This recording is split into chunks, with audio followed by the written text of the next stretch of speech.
बिस्मिल्लाहिर्रहमानिर्रहीम। अज़ीज़ नाज़रीन, अस्सलाम अलैकुम।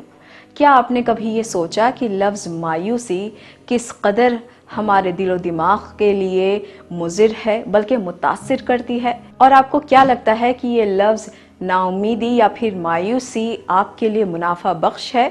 बल्कि नहीं, ये बिल्कुल भी बेमायनी है हमारे एहसासात से पुर बामायनी ज़िंदगी के लिए। और वो किस तरह, आइए आपको दिखाते हैं।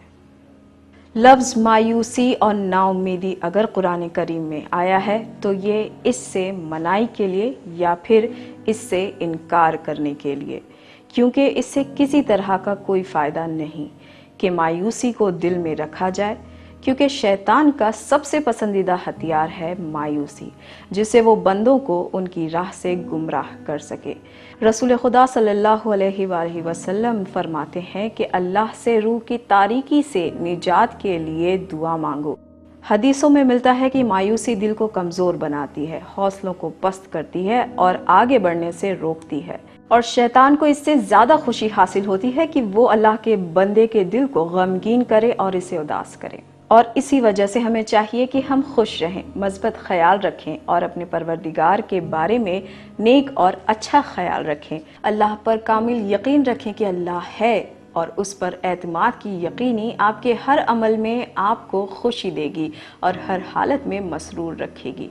हत्ता कि हदीसों में ये भी मिलता है कि अपनी खुशियों को फ़िक्र के और मनफी ख्याल की वजह से खाक ना करो। अपनी मनफी ख्यालात से अपनी फ़तह को फ़रेब ना दो। अपनी मनफी नज़रियात से खुशियों को तबाह ना करो। अपने आज की खुशियों को माजी के दुख और गम के लिए तबाह ना करो। अगर आप अपने हालात के बारे में सोचना चाहते हैं तो ये सोचिए कि खुदावंद करीम ने आपको बिन मांगे क्या क्या अता किया है। तो अल्लाह पर यकीन रखें कि वो अगर किसी शय से दूर करे तो इसमें सिर्फ आपकी भलाई है और बेहतरी है।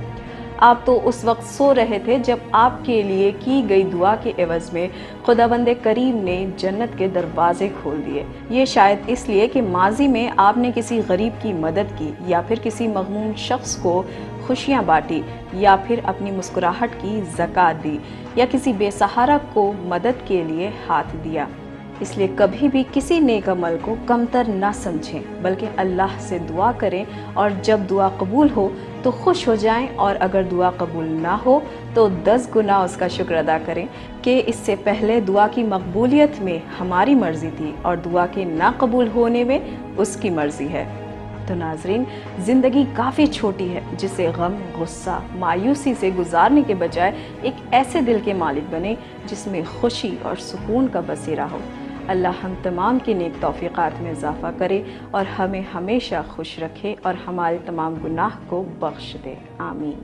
तो आइए नाज़रीन, हम तमाम मिलकर दुआ करें कि अल्लाह ताला हमारे नेक तौफीक़ात में इजाफ़ा करे और हमसे ये गम और मायूसी दूर रखे। आमीन।